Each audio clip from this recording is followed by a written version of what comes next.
Olá, leitores, bem-vindos a mais um videocast do Pato Fáustico, programa para discutir literatura e quadrinhos. E hoje falaremos da última obra do João Gilberto Noll, Solidão Continental. Vamos ver o que o Noll anda fazendo no Pato Fáustico de hoje. Até lá!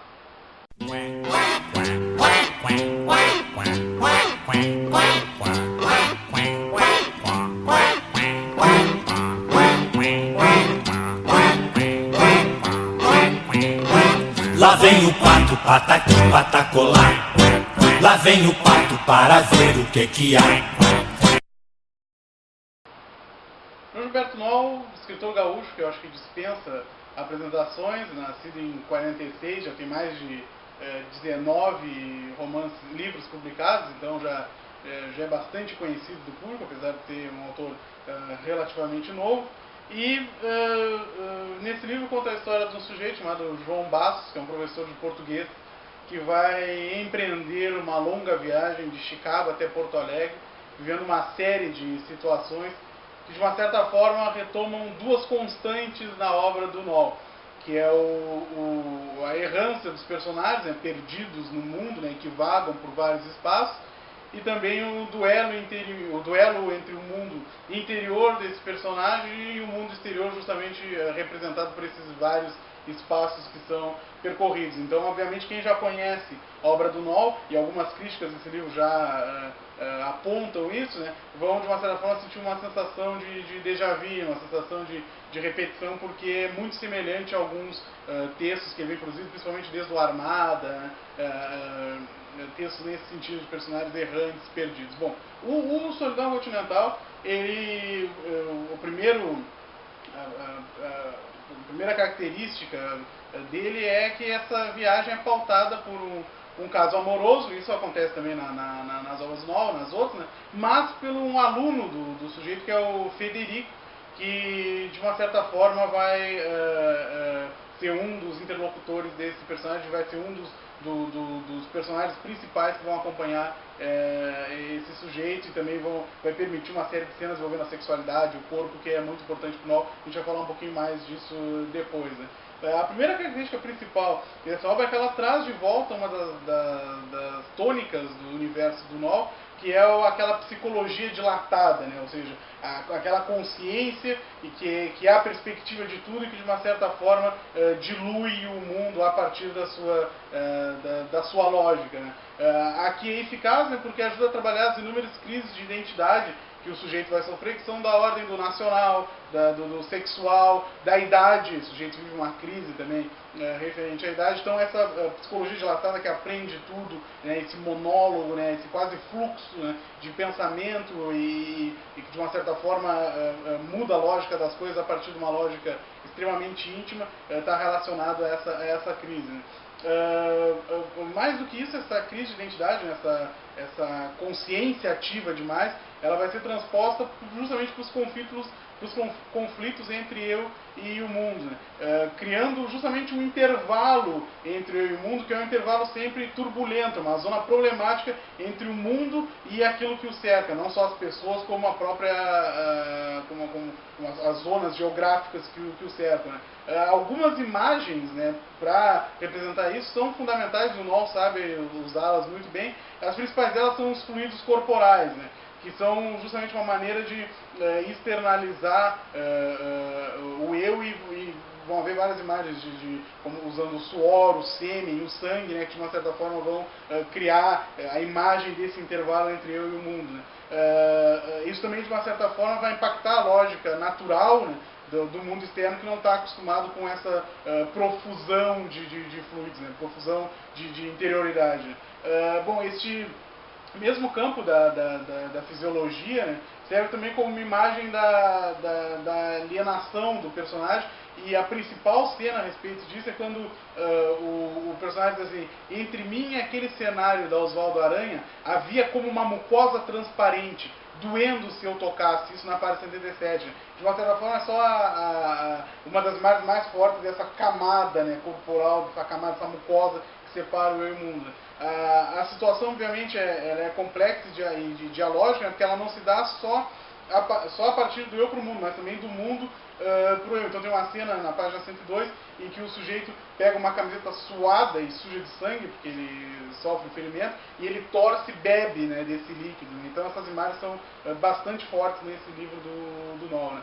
Bom, a errância do João, ela também enfatiza essa consciência dilatada do personagem, já que o ritmo frenético do deslocamento espacial, afinal uma viagem longa, né, ele não diminui em nada a intensidade do ritmo interior, que é quem dita as regras. Né. É fundamental notar também que a partir do momento que a gente percorre o mundo com o andarilho, né, a gente não, conhece o andarilho, a gente não aprende apenas as imagens desse mundo, né? Mas sim as imagens que o andarilho produz ao percorrer esse mundo.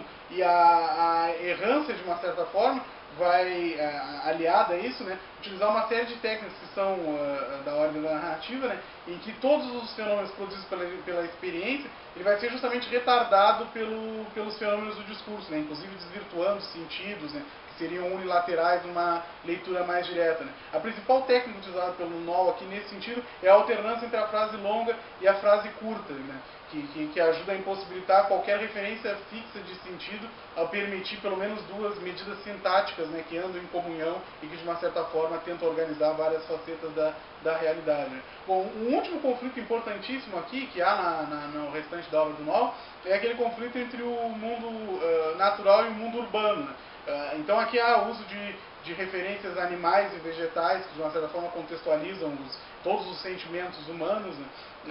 Eu destaco uma cena final da gata, né, e de um bicho irreconhecível, né, quem lê o romance vai captar com certeza, essa é a cena talvez mais forte nesse sentido. Né. Além disso é interessante porque essa irrupção do selvagem, né, o surgimento do selvagem, ele se dá às vezes de forma abrupta, né, então a fuga por um rio ou a entrada em matos, né, que às vezes parece que brotam no centro da cidade, né, e que de uma certa forma servem também para aumentar o absurdo do mundo, da própria viagem e a sensação de não pertencimento, já que a qualquer momento esse sujeito entra em contato com espaços que são claramente ainda não explorados. Né.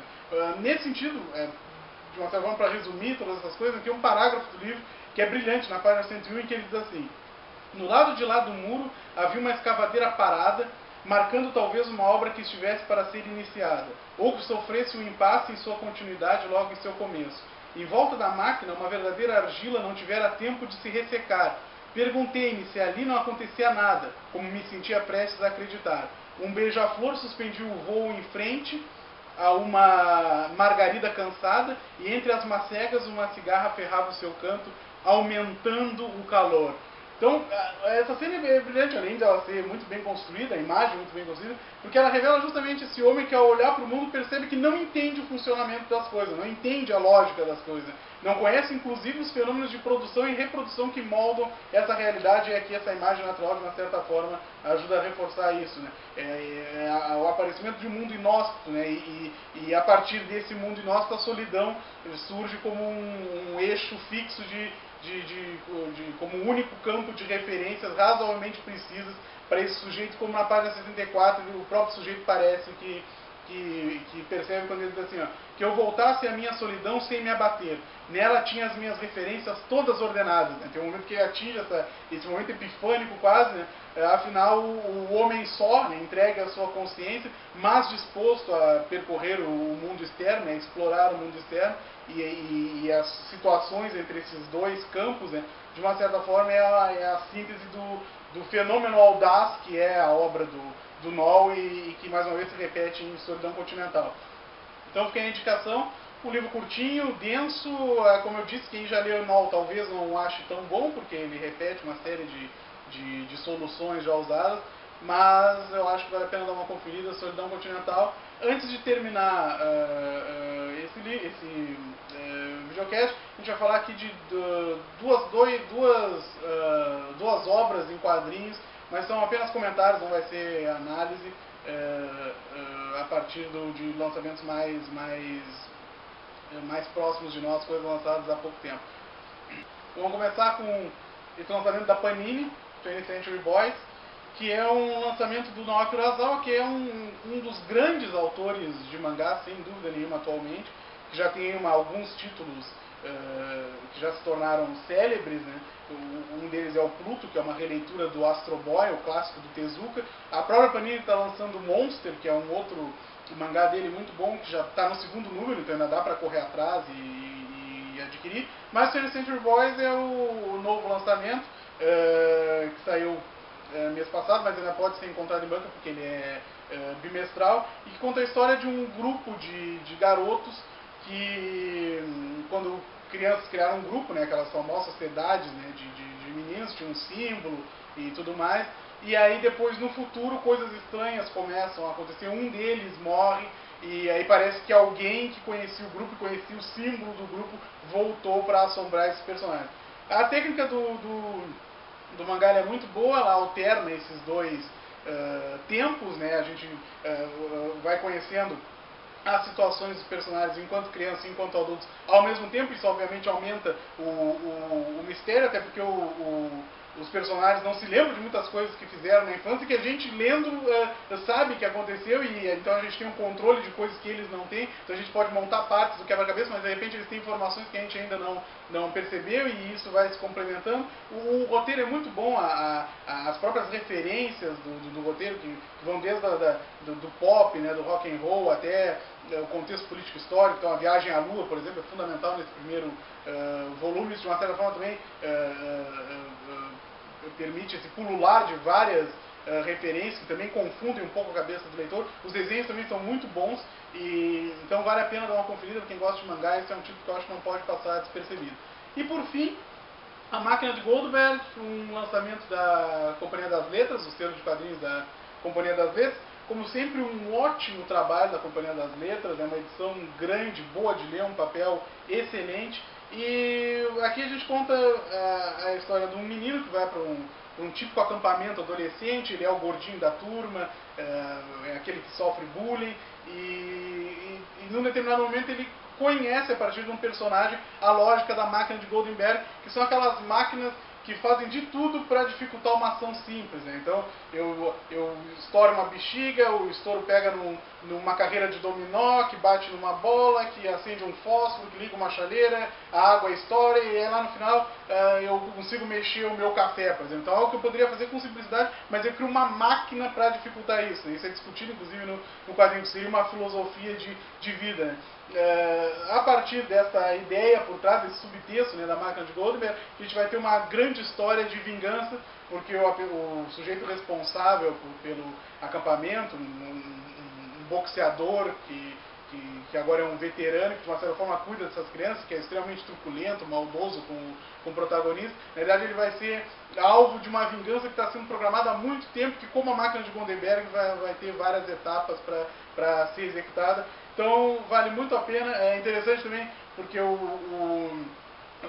esse quadrinho ele tem algumas técnicas que vão também na lógica dessa máquina. Então algumas cenas que são a mesma cena são divididas em vários quadros, né, como se o sujeito quisesse, ou os autores quisessem fragmentar algo que seria extremamente simples. De uma certa forma a gente acompanha a lógica da própria vingança e dessa história fragmentada em várias etapas. E é um quadrinho que se lê rapidamente, porque a história é bem boa, bem agradável. Os desenhos também são legais, apostando num cartunesco, assim, numa coisa bem estilizada, e a própria coloração ela é bem estilizada, né, um tom às vezes esverdeado, esse tom queimado. Então a Máquina de Goldberg vale a pena dar uma olhada.